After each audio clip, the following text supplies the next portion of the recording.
Então vamos continuar a nossa análise sobre as forças aplicadas a cargas em movimento na presença de campos magnéticos. O efeito Hall é um efeito interessante que surge quando se tem um campo magnético aplicado a condutores percorridos por corrente elétrica. A pergunta que se faz é a seguinte: se as cargas livres em movimento no espaço sofrem uma força na presença de um campo magnético, será que dentro de um condutor isso também acontece? E a resposta é sim, isso também acontece, e a descoberta foi feita em 1879 pelo Edwin Hall, com 24 anos de idade, no seu doutorado. Ele publicou um artigo onde ele apresenta esse estudo e ele mostra que surge uma tensão, surge uma diferença de potencial, que nós chamamos de tensão Hall, em um condutor elétrico, uma tensão que é transversal ao sentido da corrente e transversal ao campo magnético aplicado externamente ao condutor. Então faz todo sentido estudar isso, porque é o mesmo efeito que ocorre com cargas livres em movimento, e a partir do efeito Hall também é possível descobrir se quem se movimenta são os elétrons ou os prótons, ou seja, se os portadores de carga são negativos ou positivos, né? E também, utilizando esse princípio, é possível o desenvolvimento de sensores, principalmente sensores de corrente, sensores de tensão também, alguns utilizam esse princípio. E esse mesmo efeito Hall é utilizado para se caracterizar materiais, por exemplo, materiais semicondutores, se eles são do tipo P ou do tipo N. Isso vai depender de como é a tensão Hall que surge em função da aplicação de um campo magnético externo e de uma corrente. Então, o raciocínio que nós vamos fazer aqui é um raciocínio que segue mais ou menos a ideia de como a corrente surge dentro de um condutor. Então, a corrente de convecção, que é a corrente quando uma certa massa se move no espaço, dada uma certa densidade de corrente, ela é definida como densidade volumétrica de cargas vezes a velocidade, né? Então essa é a definição da densidade de corrente de convecção. Então, dado um objeto carregado, por exemplo, com uma certa carga, vou considerar aqui uma carga positiva, e ele tendo então essa densidade volumétrica de cargas em coulomb por metro cúbico, e ele se deslocando com uma velocidade v, quando ele passa por uma certa área no espaço, ou isso representa uma densidade de corrente de convecção, e isso passando por uma certa área no espaço produz então uma corrente em amperes. Só fazer J escalar ds através da superfície aberta. Também temos a definição de densidade de corrente de condução. Então, dentro de um condutor, a densidade de corrente de condução está relacionada com o campo elétrico aplicado dentro do condutor. Então, se o meio for condutor, e esse sigma aqui significa condutividade, vai surgir uma densidade de corrente, e por sua vez vai resultar em uma corrente dentro do condutor. Então, a densidade de corrente, na verdade, dá uma medida das cargas elétricas que se movimentam no espaço ou dentro de condutores. Será que é possível definirmos uma grandeza, uma densidade de corrente associada a condutores, mas que leve em conta uma determinada velocidade de movimento de elétrons? A ideia é a seguinte. Então, vamos considerar primeiro um condutor com uma certa área de seção transversal, que nós vamos chamar de A, e neutro. O movimento de cargas elétricas aqui dos elétrons em torno dos núcleos dos átomos é um movimento aleatório. Então, O que acontece é que esse movimento é muito rápido, mas ele acaba se cancelando, porque cada átomo tem elétrons girando num determinado sentido. Então esse efeito não é perceptível. O que acontece quando aplicamos um campo elétrico no condutor? Surge uma corrente elétrica. Então, dada uma corrente elétrica aí, por exemplo, tem um movimento de cargas. Nós podemos considerar as duas situações. No caso, a corrente, o sentido real, que eu vou chamar assim, o sentido real da corrente. O sentido real da corrente são elétrons se movimentando contra o campo elétrico. Então, os elétrons se movimentam, digamos, com uma determinada velocidade, que eu vou chamar VD, velocidade de deriva, que seria uma velocidade associada a um movimento aleatório mais a parcela na direção do campo, mas desprezando-se o movimento aleatório, considerando então só essa componente ordenada, digamos assim. Então, as cargas elétricas se movimentam nesse sentido, contrário ao campo. Temos também o sentido convencional da corrente, que na verdade é assumindo-se uma corrente como se fosse com cargas positivas se deslocando, né? Então as cargas positivas se deslocando no sentido contrário. Tá? Então, dada uma certa corrente, não tem acúmulo de cargas, então as cargas que entram são iguais às cargas que saem. Então, uma corrente no sentido convencional seriam cargas positivas se movimentando. Mas o que eu quero dizer é o seguinte, que é possível relacionar essa velocidade de deriva com a densidade de corrente, e isso é dado pela quantidade de cargas livres que tem dentro do condutor por volume. Então, não vou fazer toda a dedução aqui, mas é possível nós escrevermos a densidade de corrente de condução como sendo o número de cargas livres por metro cúbico vezes o valor da carga, se é elétron ou próton, aqui o sinal vai interferir, e aqui vai surgir então a velocidade de deriva. É uma expressão muito parecida com a primeira. Esse termo aqui vai ser um valor de carga coulomb dividido por metro cúbico, porque N é elétrons por metro cúbico. Então aqui vai ficar na mesma unidade do Rové. Como se determina esse N? Isso vai depender do tipo de material.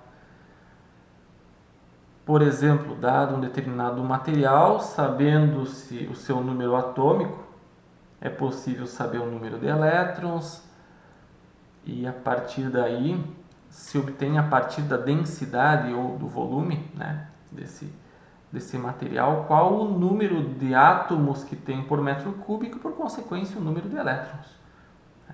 Então é possível se chegar a esse número para diferentes materiais. E a carga do elétron é conhecida, né?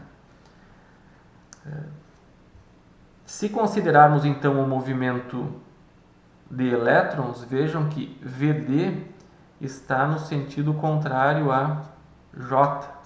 Vai surgir o sinal negativo aqui.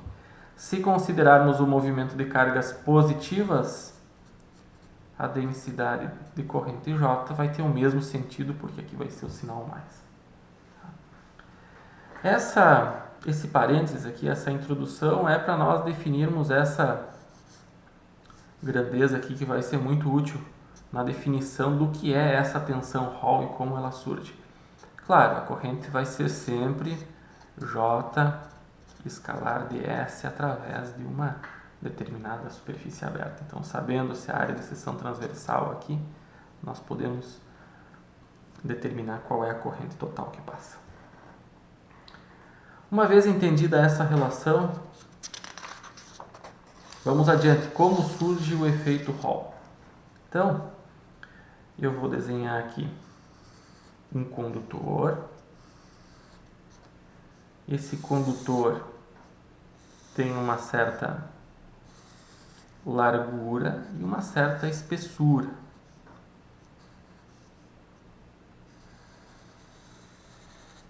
Então, esse condutor será submetido a um campo elétrico. Vamos considerar aqui uma corrente entrando num dos terminais e uma corrente então saindo no outro terminal. A ideia é relativamente simples. O que nós precisamos entender é o que acontece com as cargas em movimento se nós colocarmos um campo magnético perpendicular. Então eu vou desenhar aqui o que seria então um campo magnético apontando de baixo para cima,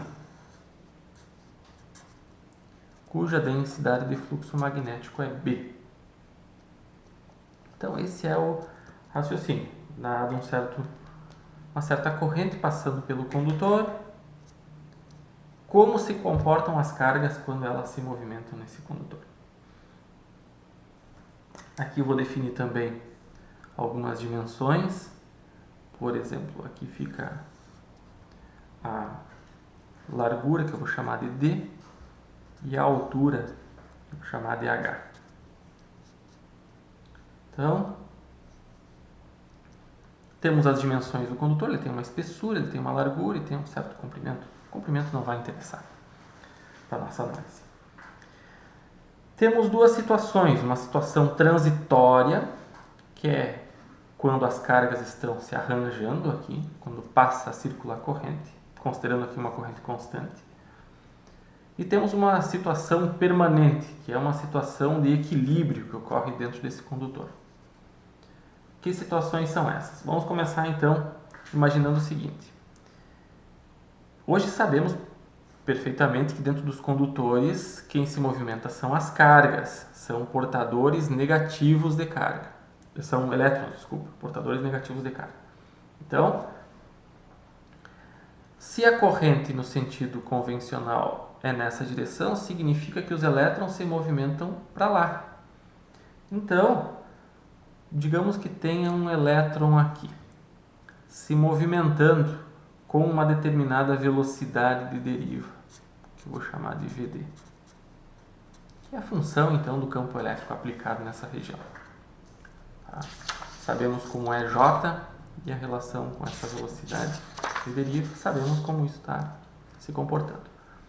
Se não tiver campo magnético, esses elétrons eles fluem de uma maneira uniforme por toda essa área de seção transversal. Mas com a aplicação de um campo magnético externo acontece o quê?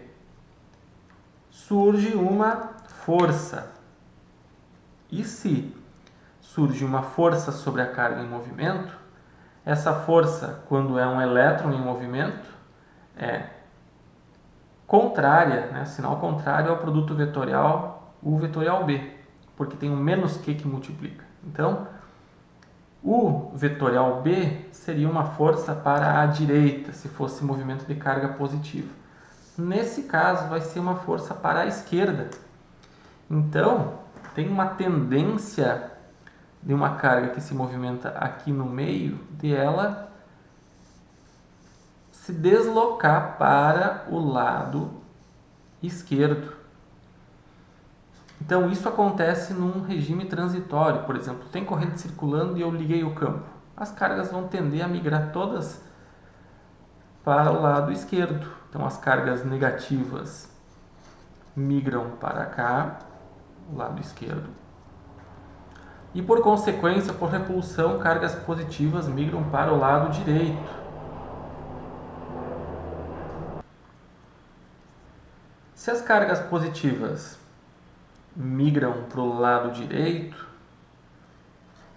devido à repulsão de cargas negativas, acontece o quê? Surge o mesmo número de cargas positivas do outro lado e vai se chegar a uma condição de equilíbrio interno aqui no condutor. Que condição é essa?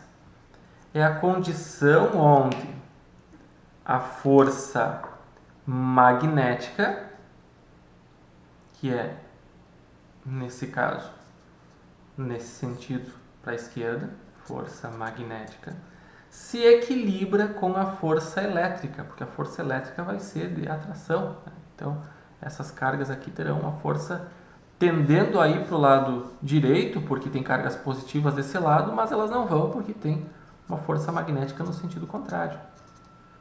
Então, em regime permanente, quando houver um equilíbrio, que as cargas negativas ocuparam uma certa região e, claro, continuam ainda se deslocando, surge um conjunto de cargas positivas do outro lado.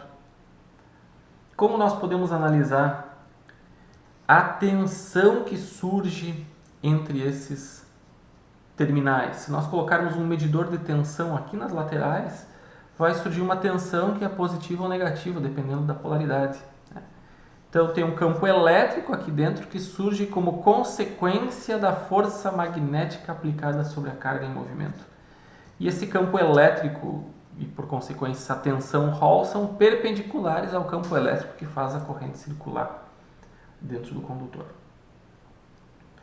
Então, vamos lá. A força total sobre uma carga é o quê? Campo elétrico mais V vetorial B vezes a carga. Então, se as forças elétrica e magnética se equilibram, a condição de equilíbrio para que isso aconteça é quando o campo elétrico aqui no interior do condutor, que eu vou chamar de um campo E, um campo elétrico que tem essa direção aqui, produz uma força tal que equilibra a força produzida pelo campo magnético. Então, a expressão é relativamente simples. Por quê? Aqui eu vou abandonar a notação vetorial, porque eu quero só considerar um módulo, tá? Mas a intensidade de campo elétrico vai ter o valor igual a V vezes B, se o B for perpendicular à velocidade. Velocidade deriva, né? Então, vou chamar de VD aqui também. Então, essa velocidade deriva vai ser igual a campo elétrico sobre o campo magnético. O campo elétrico surge dentro do condutor como uma consequência. A relação entre campo elétrico e a diferença de potencial, se o campo elétrico na região interna é uniforme, é V sobre a distância. Então, vejam que aparece a tensão, que eu vou chamar de tensão Hall, já vou chamar VH. Essa tensão Hall vai ser tanto maior quanto maior for a velocidade de movimento das cargas, que por consequência está relacionada à corrente. Então agora nós vamos resgatar essa expressão aqui. Se nós temos o número de cargas, o valor da carga e a relação entre velocidade de deriva e densidade de corrente, nós podemos chegar a uma relação com a corrente total que circula. Então, o que nós podemos tirar dessa expressão anterior? Que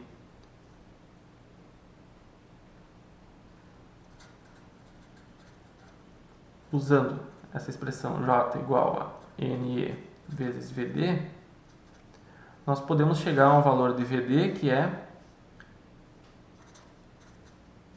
1 sobre NE vezes J. Aqui eu vou colocar só o módulo, tá? Já vou eliminar a notação vetorial porque nos interessa o módulo. Só que nós multiplicando e dividindo pela área de seção transversal, nós podemos tirar aqui desse numerador a variável corrente.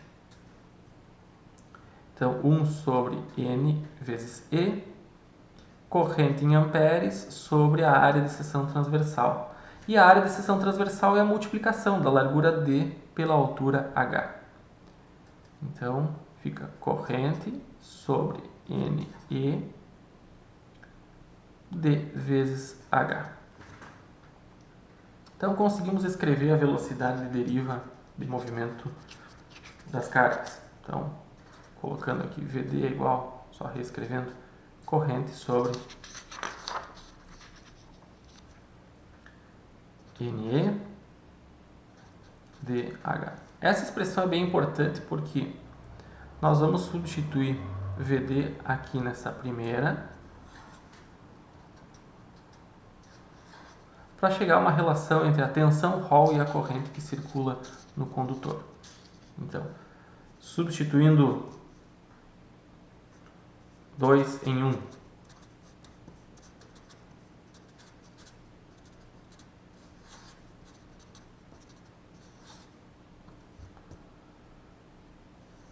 VD tem uma parcela que é 1 sobre NE. Eu vou deixar separado esse termo porque ele vai ser importante depois.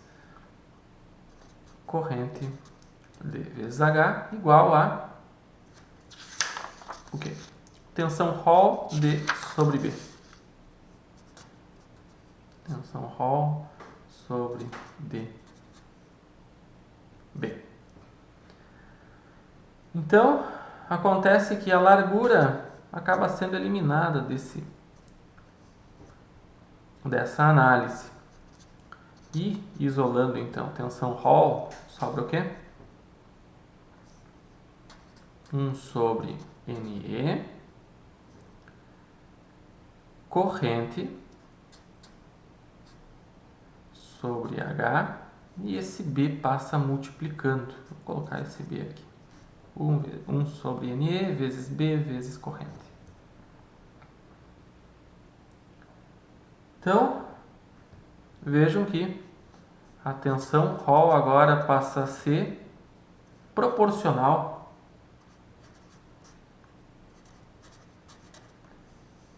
à corrente, dado um termo multiplicativo aqui na frente. Tá? Então, essa é a tensão Hall, uma tensão que surge transversalmente ao condutor quando ele é percorrido por uma corrente e é aplicado um campo magnético perpendicular. Então, só a altura interessa aqui.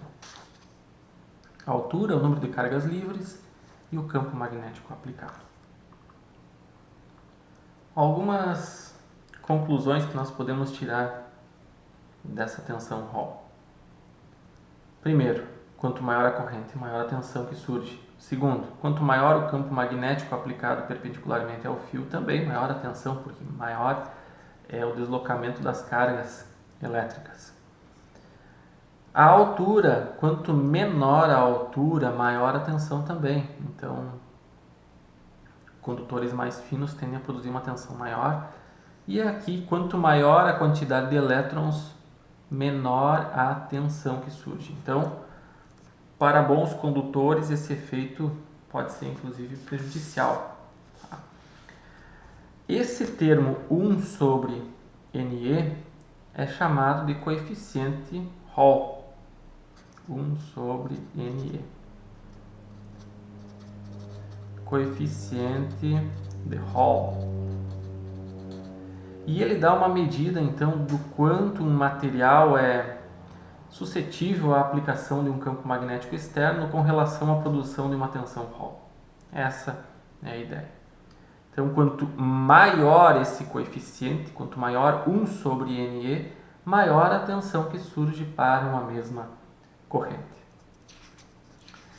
Então, a aplicação dessa ideia, desse conceito, a um exemplo bastante simples, só para termos uma ideia de valores. Dado então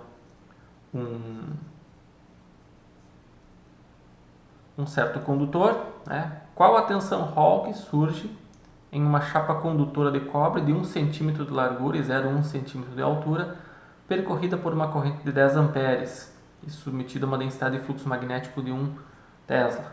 Então, se essa chapa aqui for de cobre, qual vai ser a tensão Hall que surge nessa situação? Então, a tensão Hall é o que? 1 sobre N vezes E, densidade de fluxo magnético, vezes a corrente sobre a altura. O número de cargas livres de elétrons por metro cúbico do cobre é esse número aqui, 8,4810 na 28 elétrons por metro cúbico. Então é um número bastante elevado. Mas a carga do elétron é menos 1,602 vezes 10 na menos 19 coulomb. O elétron tem carga negativa. Isso significa que a velocidade de deriva será no sentido contrário à corrente, né? São os elétrons que se movem. Mas esse sinal negativo será desprezado aqui no cálculo. Claro, o sinal negativo é importante na determinação do coeficiente Hall, porque esse coeficiente sendo negativo significa que são os elétrons que se movem. Ele sendo positivo significa que são portadores positivos, ou seria um equivalente de prótons se movimentando, né?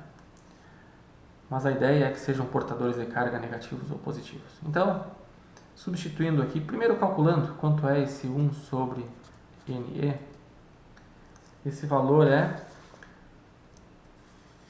1 sobre N, 8,48 vezes 10 na 28, vezes 1,602 vezes 10 na menos 19. Então, o inverso disso é 7,36 vezes 10 na menos 11. É um número bastante pequeno. Então, N é carga, é o número de cargas por metro cúbico, e aqui embaixo é coulomb. Então, isso aqui é metro cúbico por coulomb. Esse termo vai, então, entrar aqui no cálculo.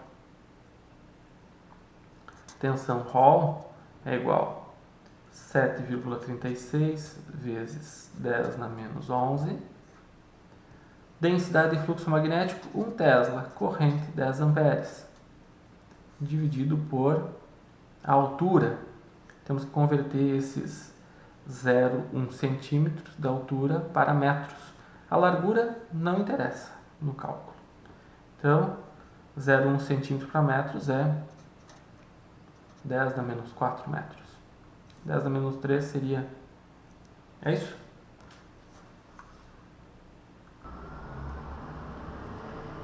Zero 1 centímetro é 1 milímetro. Então, aqui é 10 na menos 3. Então, calculando isso aqui, fica...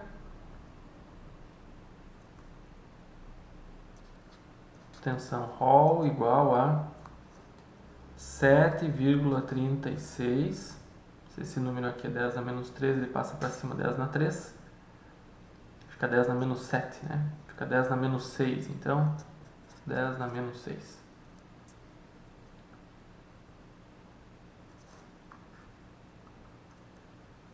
Então, aqui vai ficar 7,36 vezes 10 na menos 8. Ou seja, uma tensão na ordem dos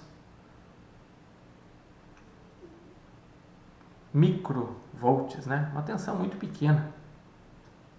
Então, isso aqui seria o mesmo que 0,0736 microvolts. Então, para se testar ou se medir essa tensão, é necessário um sensor muito sensível, né? Então, eu vejo uma dificuldade que é a percepção desse efeito em bons condutores. Ele é quase imperceptível.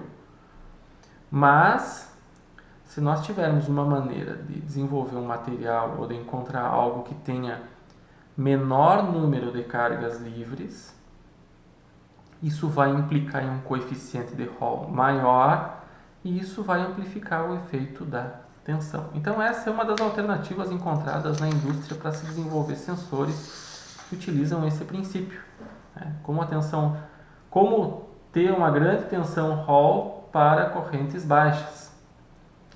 Usar um material com N menor, poucas cargas livres, como é o caso dos semicondutores. Então, alguns tipos de semicondutores são utilizados no desenvolvimento de sensores. Diminuir a espessura, mas diminuir a espessura é um problema, porque a área de seção transversal e a resistência do condutor vão resultar em perdas, e as perdas ômicas não podem exceder os limites a ponto de destruir o condutor. Outra maneira é aumentar a densidade de fluxo magnético, mas isso também é um problema porque nós não conseguimos aumentar tanto assim, principalmente a densidade de fluxo magnético, principalmente em aplicações de pequeno tamanho, né? Então, o importante aqui é que o material tenha baixo número de cargas, mas que a mobilidade eletrônica seja alta. O que é a mobilidade eletrônica? Os isolantes ou dielétricos, eles têm uma baixa mobilidade eletrônica. As cargas não se movimentam com facilidade. Nos semicondutores, nós temos essa possibilidade de termos um material com baixo número de cargas livres, mas que consiga se movimentar facilmente quando aplicada, então, uma tensão, né? Então, esse é o desafio, a construção de dispositivos ou sensores de efeito Hall que tenham, então, uma alta tensão mesmo para baixas correntes circulantes. E aí vocês encontram diferentes fabricantes de sensores, principalmente sensores de corrente, que utilizam esse princípio, onde é preciso então medir a corrente com certa precisão, mesmo que essa tensão Hall seja pequena. Outras aplicações, por exemplo, no desenvolvimento de sensores de posição para motores também é utilizado o efeito Hall. Então são várias aplicações que utilizam esse princípio. Mas o princípio, fazendo um resumo disso que nós vimos, se restringe à análise do movimento de cargas elétricas com uma certa velocidade na presença de um campo magnético externo. Uma vez entendido esse fenômeno, vocês conseguem então entender como o efeito Hall funciona.